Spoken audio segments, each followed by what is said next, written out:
Assalomu alaykum. O'rganlar, nihoyat Xudoga shukr oshxonamizni bitirib oldik.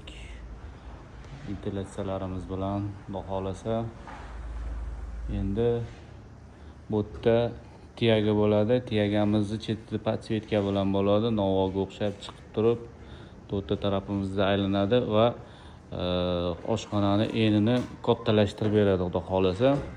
Shu hisobdan chetga men panis qilmadim-da, podsvetkani tiyagaga berib turib, yongandan keyin oshxonani kattaroq ko'rinishga olib keladi deb nima qildim. Chunki bunaqamiz uzunligi pashti 5 metr bo'lyapti, bunaqasiga 3 metr qolgan.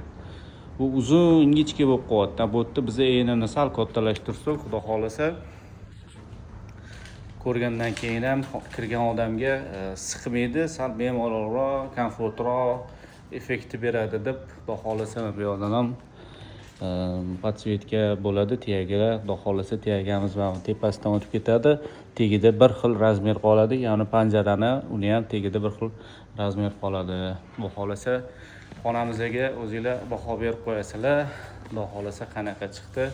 Bu yerda dizayner yo'q, hammasiga o'zimiz Xudo xolasa bosh qoshmiz. Inshaalloh like, okalar, kommentda fikringizni bildirib qoldirasizlar. Joninglar sog' bo'lsin, omon bo'linglar, obuna bo'lish esingizdan chiqmasin. Sog' bo'linglar, okalar. Obuna bo'lganlarga rahmat.